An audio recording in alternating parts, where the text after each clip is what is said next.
मुंबईत हक्काचं घर निर्माण करण्यासाठी अनेक जण काबाड कष्ट करतात. EMI पासून ते बिल्डरांनी फसवणुकीपर्यंतचे अनेक प्रकार आपल्याला पाहायला मिळतात. आणि सध्या आपण एका अशा प्रोजेक्टमध्ये आहोत जिथे स्वयं पुनर्विकासाचे वारे पाहायला मिळाले आणि चारकोप येथील या श्वेतांबर सोसायटीनं एक धाडसी निर्णय घेतला. 4 माळ्याची ही इमारत होती आणि साधारणपणे 400-500 स्क्वेअर फीटच्या घरामध्ये राहणारे हे सर्वसामान्य मराठी कुटुंबीय आता तब्बल 1100 स्क्वेअर फीट पेक्षा मोठ्या घरांमध्ये राहत आहेत.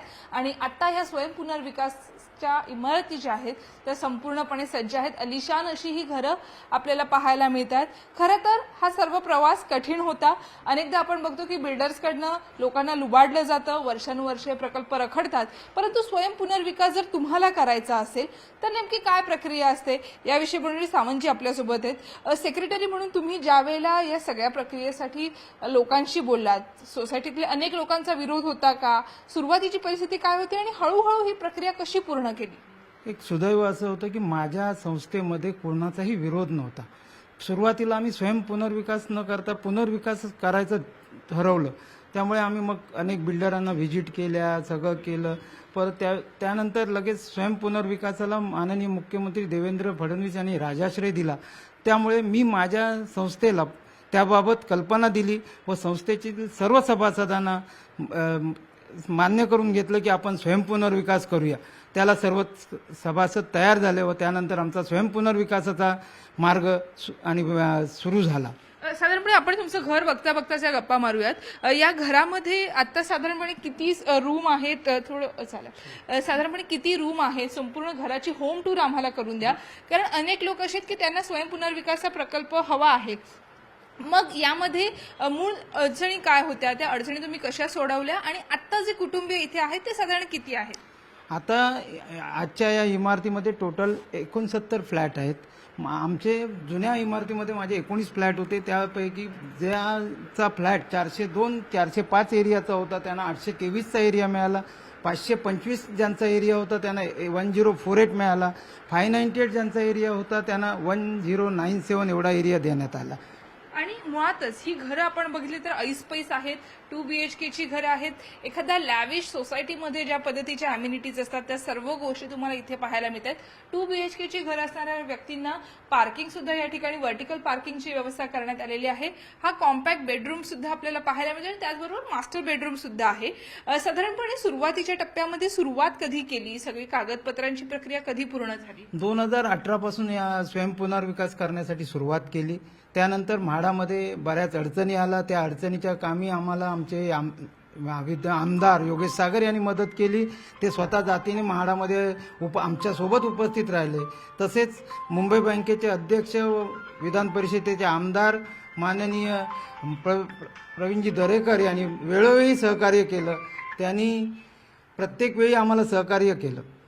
नक्कीच. आता आपण जर बघितलं तर या घरांमध्ये सर्व मराठी कुटुंबीय राहणार आहेत. अशा पद्धतीच्या तब्बल 15 इमारती या सध्या साकार झालेल्या आहेत. 1500हून अधिक लोकांनी आमच्याशी संवाद साधला आहे. आमच्याकडे प्रपोजल्स मांडल्याचं सुद्धा मुंबई बँकेकडनं म्हणण्यात आलेलं आहे.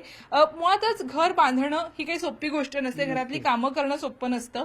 किती वेळ लागला, म्हणजे सुरुवात केली तेव्हापासून किती वर्ष लागली ही प्रक्रिया पूर्ण करायला? 2018 पासून सुरुवात केली, परंतु 1 एप्रिल 2021 मध्ये आम्ही भूमिपूजन केलं आणि तिथून कामाला सुरुवात झाली. तुमची सुद्धा सोसायटी तयार होते आहे. तुमचा नेमका प्रकल्प कसा असणार आहे? आमचा प्रकल्प सुद्धा याच स्वयं पुनर्विकासामध्येच आम्ही करतोय आणि तो 2025 डिसेंबर 2025ला आमचं पोझिशन होईल. म्हणजे आता ही आम्ही ऍक्च्युली 2019ला आम्ही सुरुवात केली, पण मधले 1.5 वर्ष कोरोनामध्ये गेल्यामुळे फाईलचे म्हणजे श्वेतांबराबरोबर आमच्याही फाईल त्या ठिकाणी म्हाडामध्ये तशाच थांबून राहिलेल्या होत्या. 2021 नंतर या प्रकल्पाला चांगल्या गती मिळाली आणि यांचा प्रकल्प पहिला असल्यामुळे आज या ठिकाणी हा प्रकल्प पूर्ण झालेला आहे. आज मुख्यमंत्री इथे भेट दिलेली आहे आणि लोक या इमारतीमध्ये राहिलेले आहेत. आम्ही सुद्धा आणखीन 8-10 महिन्याने आमच्या घरामध्ये जाणार आहोत. मला या ठिकाणी एवढं सांगायचं आहे की इथे एक चारकोप हाऊसिंग फेडरेशन आहे. या फेडरेशनच्या माध्यमातून मी त्या फेडरेशनचा सचिव साहेब सहसचिव होते.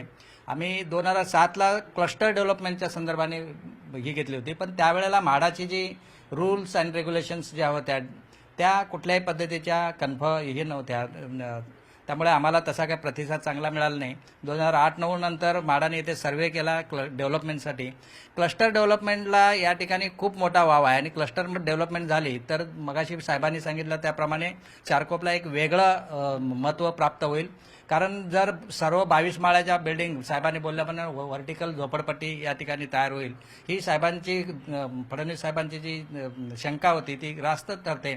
त्यामुळे यापुढच्या माझा असा हे आहे की लोकांनी क्लस्टर डेव्हलपमेंटसाठी पुढाकार घ्यावा, ज्याच्यातून आपल्याला खूप मोठ्या चांगल्या अम्युनिटीज मिळेल, मोठी घरं मिळतील आणि या ठिकाणी चारकोपचा एक वेगळा विकास या ठिकाणी नक्कीच आपण बघतोय की खरं तर ह्या इमारती साकार होत आहेत, अनेकांच्या घरांची स्वप्नपूर्ती होतीये आणि या स्वप्नपूर्तीच्या प्रवासामध्ये खरंच आपण जर बघितलं तर मोठा बदल घडतो आहे. बिल्डर्सने लुबाडलेली अनेक उदाहरणं आपल्या समोर असतात आणि तुटपुंज्या गोष्टींचं आमिष दाखवत मोठ्या प्रमाणात हा सर्रास बिल्डरचा बाजार सुरू असतो आणि दक्षिण मुंबईतनं, मुख्य मुंबईतनं मुंबई बाहेर फेकली जाणारी अनेक मराठी कुटुंबे आहेत, त्यांना मुंबईमध्येच रोखण्यासाठी स्वयंपुनर्विकास प्रकल्प हा नक्कीच फायद्याचा ठरेल असं म्हणता येईल. व्हिडिओ उमेशसह सुस्मिता बदाणे पाटील, न्यूज 18 लोकमत, मुंबई.